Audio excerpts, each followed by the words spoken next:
Grabe naman. Grabe naman, Becky, ano? Chase image yan. Chase image.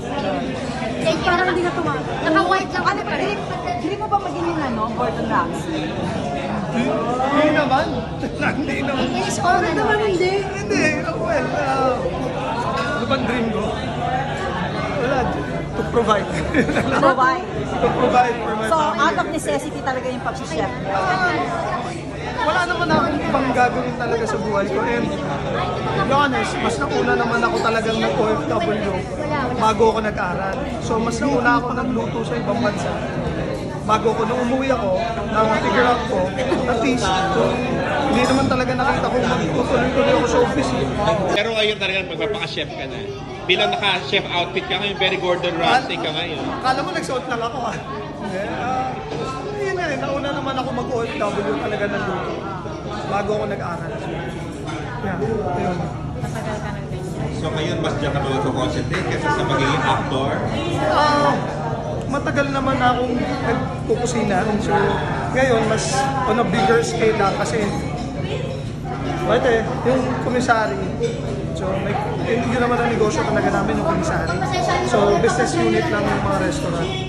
So, may catering. So, meron din kami mga events. So, ganun. Yung sinasabi mo kaninang target ng mga Tena Bats, franchise yun or family? Kasi dapat sa papers, dapat meron kami mga honestly, meron akong 13 na franchises. Ang nangyari lang, hindi nila tinayo yung tindahan kasi na-overlook nila yung presyo. Mahal eh. I mean, actually tumulong yun eh, mga kaibigan, nagbayad yun. So, ngayon, 3 na yung nakatayo. So, nag-ano muna kami kasi ilalabas na namin yung mga cards. Yun yung That's Express. So, yun yung mabilisan lang natin. Parang karinderya on the go. Na medyo ano. Yun yung pang franchise na. Nag-aaral ka pa rin ng iba pang...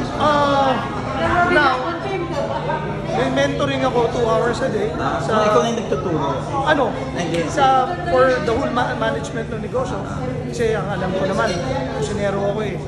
But meron akong 2 hours a day na nagle-lecture about accounting, ganyan.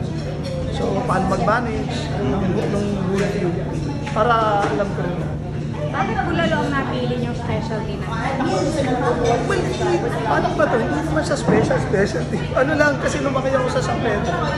So, naisip lang, ginawa to talaga. Ang gusto namin target, yung makakain ng masa, ng middle class every day. Kasi kaya ang strength ko naman, Mediterranean, sa international na kasi hindi naman Filipino.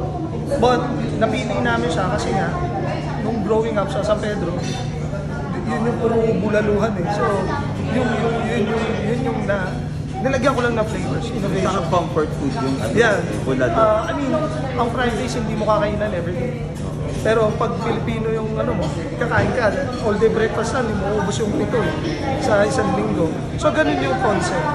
But yeah, hindi pa kami talaga, hindi pa siya fully meron pa kaming room for improvement.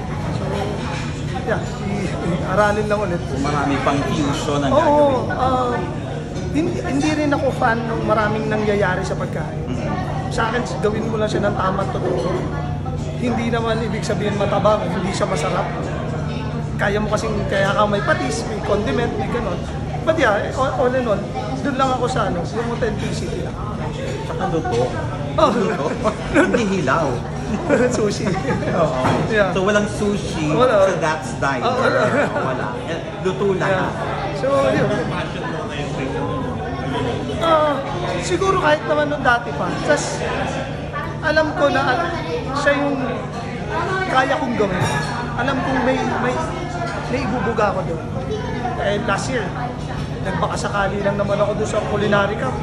Nanalo kami ng bronze. Ilang participants yun. So, malaking event. Tinalo namin yung malalaking hotel. Diba? But yeah, alam ko kung saan yung kaya kong maggawa. Pero sa showbiz naman, meron akong gagawin na on the job. Yung kay Eric Mati on the job. Maganda yung third, kay Bea Alonso na. So, maganda yung ano, na-feel ko naman na importante ka. So, yun. Madugo yung Siyempre, pag sila Derek Eric, sa Richard Solmes, yung mga ano yan eh, medyo politikuloso. So, okay lang ako doon, yun, ganun. Pwede mo check. Si Paolo Paraiso, kasama namin. Bea Alonso. Si Bong, alam ko nandun din. So, marami, dami na. kaya pa na schedule mo na between here and Magpapaalam ako.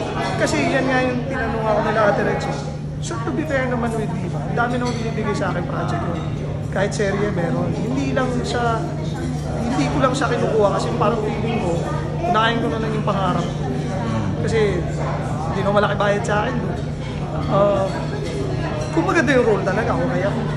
Pero yung magpupuyat ako doon, tapos wala, di mo mapakinabangan kinabukasan. So, si Pop, gusto ko nga yumaman na para pupuntos ko na lang si Gladys parati ng pelikula, di ba? Kaya, yeah. so mas gusto mo pelikula na lang kesa mag-teleserye. Kung yung serye maganda yung okay naman ako. Okay naman ako. Natataon lang din minsan. Kahit yung mga taga-GMA, mababait sa amin yan. Binibigyan naman ako ng role. Kaya lang, yun lang. Pag iniwanan ko to, baka bumalik ako doon. Tapos, kasi siyempre kami komisari, restaurant ka, pag nagpalit ka ng kusinero, mali na kagad. So, iba-iba yung lasa. So, tedious lang talaga siya. But yeah, yun, pag maganda yung role, laban ako. Pero pag tatay ka ni ganito, ganyan. Oo, yun. Yan talaga yung day job mo. Oo, ito na. Dito na ako nag-uusina, dito na. Ito na yung buhay ko, everyday. Matutok ka dapat.